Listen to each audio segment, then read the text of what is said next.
Hello, hello. I think we are live.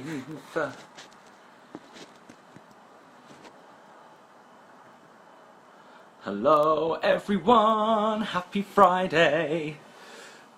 Is Matt Jolly with us? Yes. Here he is. Oh, where has it gone? Come on, Mr. Jolly. Right, we are going to be talking to a few this evening. I've got my gin ready. Cheers. Happy Friday. Hello! Hello, sir. How are you? Hi, I'm good, thank you. How are you? I'm all right. You're on a slant. I've kind of... Oh, Mike? see? My phone's on charge. I'm trying to prop it up against something. How are you, Mr. Jolly? I'm doing really well, thank you. How are you doing? Hi, everybody. Yeah, I'm good, mate. I'm good. How is lockdown treating you? Yeah, it's okay. Taking every day as it comes. I'm sure we're all doing the same. Yeah, a bit of a worrying trying- time, especially for entertainment, isn't it? Yeah, I'm just trying to keep sane, I think, more than anything. But, you know, we're plodding on. Yeah, I mean, we've got to, really. Are Mm. you doing anything creative, or Do you know your what? mind occupied? Yeah, well, I've been singing quite a bit recently, actually, which... Oh, hi, Barbara. Good old Babs. Said she was going to stop by. Hope she's got Yeah. a gin or a wine in hand. I've been like singing. I did a bit of recording actually last week. I need to put it out there actually with a girl. Can you give us a little clue what you've been singing? Well, actually, I went to see Bandstand on Broadway a couple of years ago. Yeah, and amazing. There was some amazing songs in that. And there's a girl called Sarah Marie Maxwell, who's a friend of mine, who always wanted to collaborate with her. So we did a recording, and I've spent like the last week on GarageBand trying to like get it all to work. But you know what? I mean, you're probably quite good at that sort of stuff.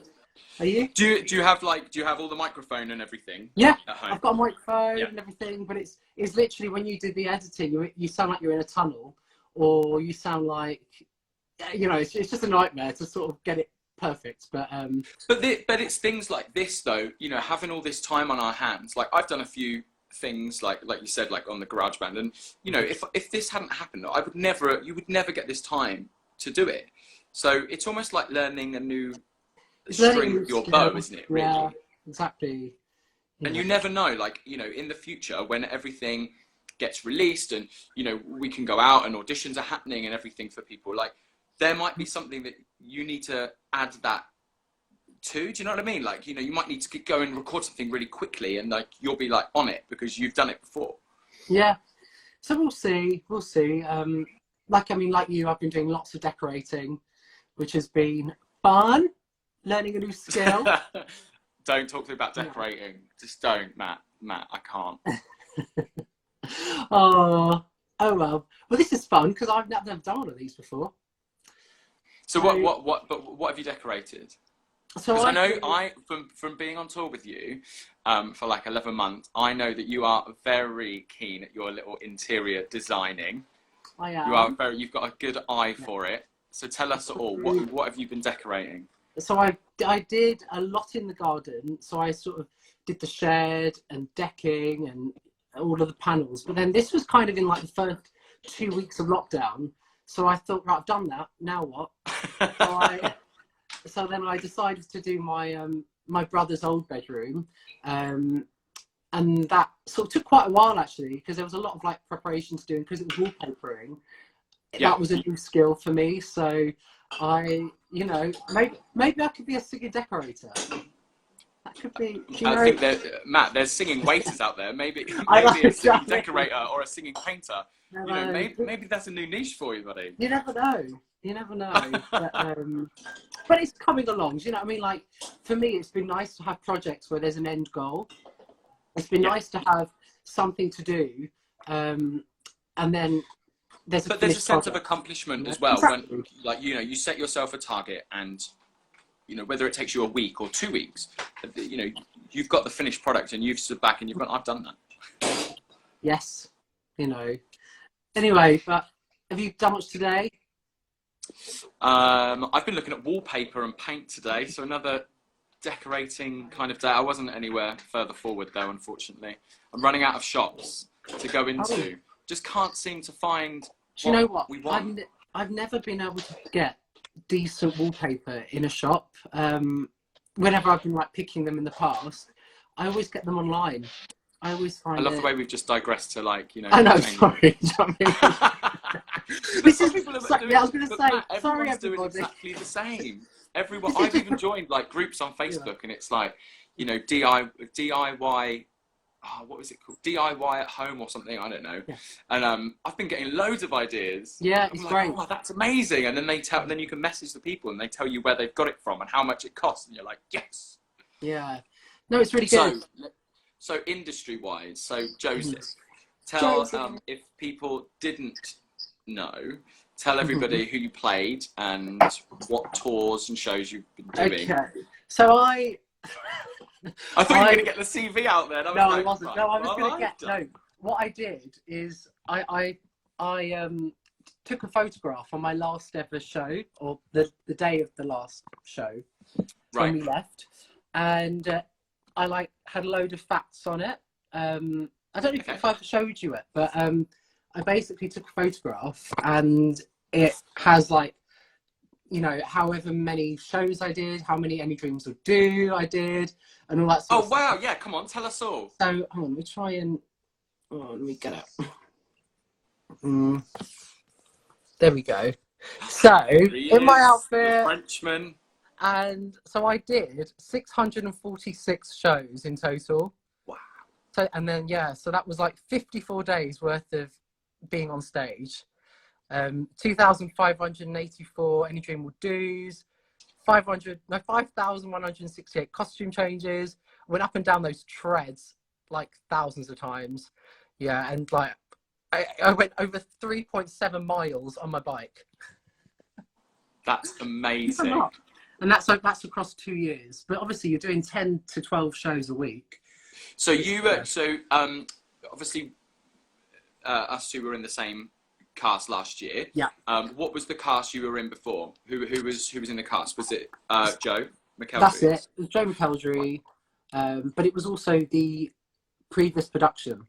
So so you did like the original choreography before Gary came in. Correct. Amazing. So really, with your knowledge, obviously, you know, going back out with us lot, you know, in the new version, and hearing audience feedback and things like, what from a stage point of view, what was it like for you, you know, having these changes, you know, good, bad, indifferent? Well, do you know what? I think I was very excited about changes.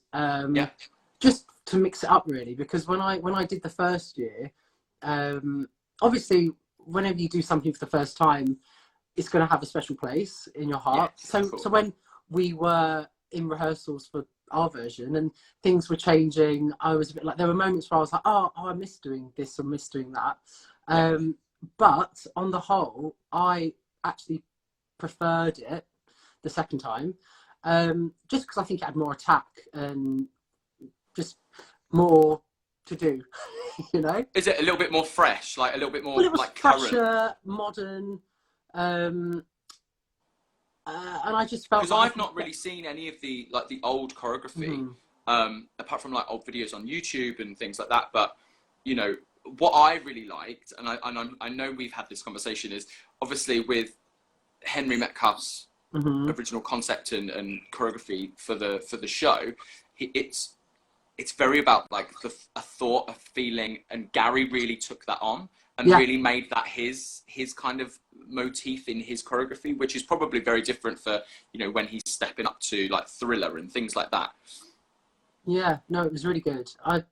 It was just really exciting to come into something and kind of have more of a not say, but because the creatives are actually in the room, so many times you're in a show, or I've done previous shows where you show up and it's a case of, oh, the person before did that. Yeah. You're like, okay.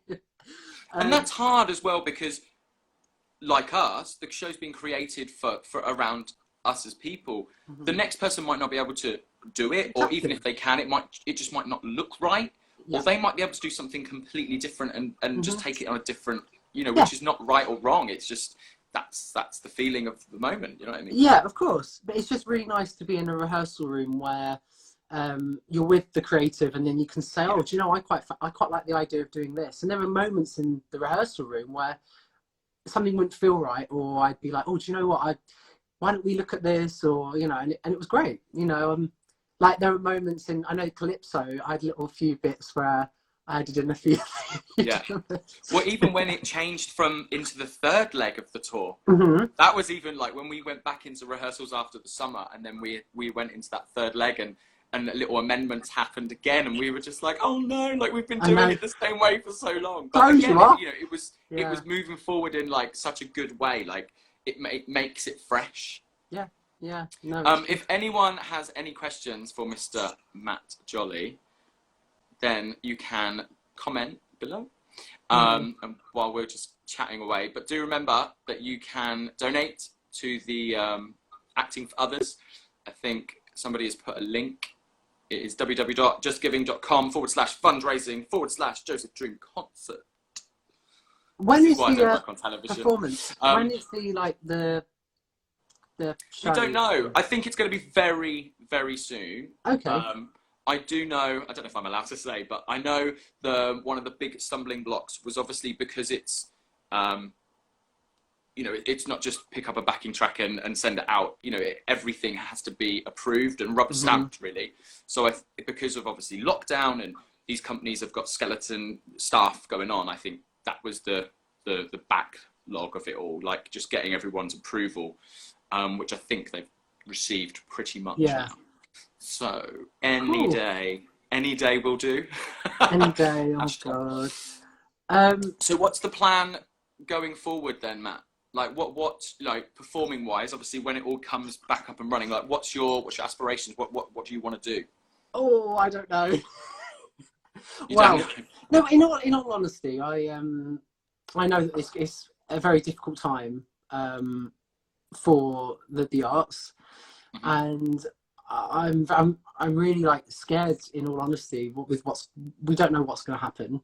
No. It will come back, it will bounce back eventually, but obviously safety has to come first, and we don't know when things will start to happen. We're hearing it's later this year, but then lots of companies are holding out until 21 now, so we will see. But I mean, I still want to keep doing stuff as much as I can. I've been like self-taping a lot for like commercials. I've been sending off a lot of stuff. You've done a commercial, haven't you?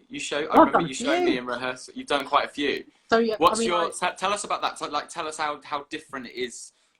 You know, obviously it's not on stage for one. That's a huge difference. But tell us a bit about the process of that. Like, is it any different? Like the casting and casting is completely different in the fact that it's mostly based on look for a start, because they'll have a very clear idea with what they want.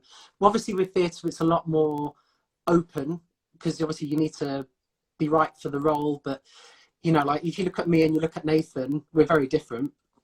Yeah. But we played the same role.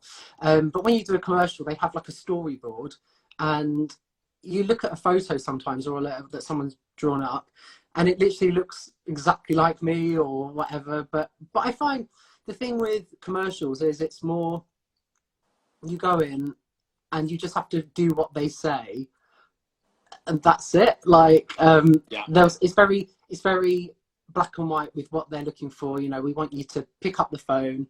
So it's a little bit more regimented, as in this is what we want, and there's no kind of like swaying.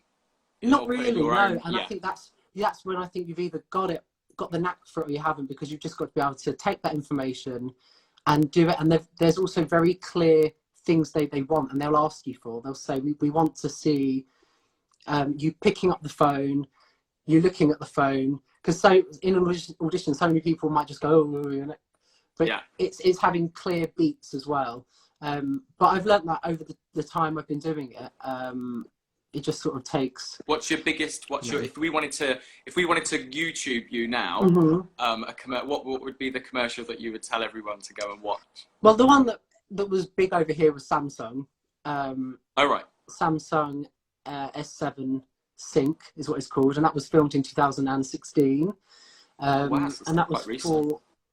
for a waterproof mobile phone, which they're all kind of like water Is that resistant the one now. with you on the bike? That's with me on the bike. Yeah, Yeah. that's the one you've shown me. I remember you showing me. So that's one that was big over here. But I've done a lot abroad that people don't see over here. What did I do abroad? Oh, Kentucky. That was a travel company. I did that in 2018. That was amazing because it was like going on holiday and you know, just being Is it all filmed. expenses paid, everything Kind of. That's amazing. Yeah. So that's something that I love. I do love doing commercial work. Yeah, it's very varied as well, and obviously every day is different because you find when you're in a show, we have to find ways to make it fresh, don't we? It's like, and I think the good thing about being on tour, especially, and I think somebody asked the question earlier. I think it might have been favorite theatre. I was going to go to these questions in a minute because it's true that the being on tour, I love it so much more, I think, than being in one theatre for a long time because it makes it different, doesn't it? And you've got new challenges. It's almost like the excitement on the Tuesday when you're traveling. I know you used to go, literally on the Sunday or the Monday, but from the same whatever day you were going, it was always like, oh, so what's this place going to be like? Do you know what I mean? What's around? Like, where can we go this week? Do you know what I mean? Absolutely. And what I find so funny is when I go on watch television now, and they're like, property programs or whatever, and they're like, oh, we're in Bristol, and I'm like, oh, I've been there. Oh, we're here, I've been there. And it's really funny because I watch so much on television, I'm literally like, I swear I recognise this place. But it is amazing. But I think the question was what my favourite theatre is, and I think with my time on Joseph, I did over like 60 venues or something like ridiculous. But I think my favourite is Leeds Grand, which we did. Oh, yeah. That's beautiful. Yeah, lovely. Just stunning. And it was just a bit different as well. It was kind of a bit gothic, but the roof of it had like these big curves that came round. And for similar reasons, mine was the Newcastle Theatre Royal. Yeah, that's up just there. For that history. Like, I don't know if you remember, like in all the dressing rooms, there were all the shows that had ever been there. And I remember in Jamie Hensley's dressing room, I remember going in there, and I just turned around, and as I left, there was a Joseph one with Henry Metcalf's name on it, and it was from like 1982 or something silly. And I was like, I wasn't even born. Like, what? I know. That's crazy. Yeah. So some of these questions, where is it? One of the questions is, what show are you going to do next? But let's amend that one because I don't. Well, let's say, what show would you like to do next? Just because we don't know what's going to happen at the moment. What would I like to do? Do you know, going back to Broadway again, I saw Anastasia on Broadway. Oh, wow. Yeah. And I'd love to play Dimitri in Anastasia. I think that would be fun. I think that would be a great. good thing to do. Yeah. And I'm sure they'll bring it over to the West End. I don't know. Maybe one day, but I might be too old then. Someone's asked, Matt, do you miss doing Joseph? I do. Yeah, definitely. You do. Then we've got. Oh no! Now I'm typing a message. Apparently, someone's asked, Matt, have you still got the photo that I think Sinead gave you? Was it Sinead? Yeah, I think I do somewhere. I've got all my like memory bits in a box somewhere, but I do remember you, Sinead. I hope you're well, and it's good to see a lot of the fans here as well. I hope everyone's keeping well, great. And hope everyone's keeping safe. And someone's asked, Matt, what's your dream date? Dream date? Oh God! So I think maybe someone might be asking you out, Matt. Oh, it's not going to happen just yet, is it? Probably. Well, Boris did say that you now can, You can, yes. Although with other people out of your household. Yeah, I know, but I'm. What's it called? I'm still isolating with other people. So, no, but a dream date would definitely be. I'd love a a day trip somewhere on a plane, because I have a tendency to do that. You know that, don't you? Yeah. I love to get on a plane and So anything to do with the plane. anything to do with planes and travelling. But anyway. Jane asked, Jane wants to see you in Heathers. Heathers the musical. Yes. That's cool. Jordan, we've obviously answered that one with Anastasia. Matt, would you ever do Rocky Horror Show? I would, yeah. Yeah? I'd do Rocky. I don't know who Have you seen the stage show? I've seen the film. I've not seen the stage show, no. But yeah, that's the thing. I think the thing with like Rocky is like Joseph, because they kind of have a following, and yeah, they do. I think you'd be part of something like quite special, and it would be quite like fun, I guess. You know. But right, so that's the end of the question. So just to wrap it up, I don't know why I've got this on my screen. Oh, there we go. It's back to normal. So just for some fun, I just thought we'd do. Oh wait, we've got questions coming in now again. Oh. Matt, have you ever been on a flight with the Concorde? Concorde? No, I've not. That went out. Well, this is how sad I am. That went out of service in 2003, and I was probably only about 9 or something then. I was quite young, so I probably wouldn't have appreciated it if I had. But no, but I'd love to one day. But I think they're going to bring back supersonic travel eventually. Yeah, they will. I reckon they will. Anyway. Aviation's just, improving all the time. Absolutely, and it will come. Yeah, aviation will boom back. Look, typical. We're talking about planes. Well, it's your little chat. So right, just to wrap up, I thought it would be really funny in my crazy brain if I asked you some really randomly funny would you rather questions. Okay. Yeah, just I've got a little list. So, Matt Jolly, would you rather, if you had a superpower, would you rather fly or be invisible? I would rather fly. I think that's pretty obvious, though, isn't it? I'm surprised you even have to think about that. Well, no, no, because in all honesty, if I was invisible, think of all the different things you could, like see and stuff. Because I could still fly anyway. But I think the idea of actually being able to fly would be cool. Yeah, good answer. Yeah. Thank you. And the second one, there's only 2. Would you rather go bright purple when you're embarrassed, or sweat so much you soak all of your clothes? I'd rather go bright purple. When you're embarrassed? Yeah. See, they're just little silly little things. Nice bit of fun, Yeah. So I'm going to be chatting next, probably in about 15, 20 minutes. So everyone go and get a drink, go and refill, go and donate. You said what you're speaking to Mikey? I'm going to talk to Mr. Mike Steele next, our lovely musical director on Joseph. And then after that, I'm going to talk to the Irish man. I thought I'd save him till last, you see, because I know he's going to have a drink. And he's Irish. True. That's true. And he's been out today. I don't know if you saw. Has he? Yeah, well, as in Northern Ireland have, what's it called? They're not relaxing, but their shops are opening today. Oh, wow. Oh, yeah, so he'll be out and about. I saw he was in a department store or something, so that's good to see. Oh, good. So, guys, we'll be back in about 15, 20 minutes with Mr. Mike Steele. But for now, Matt, love you lots and hopefully see you soon. Stay safe. Bye. Bye.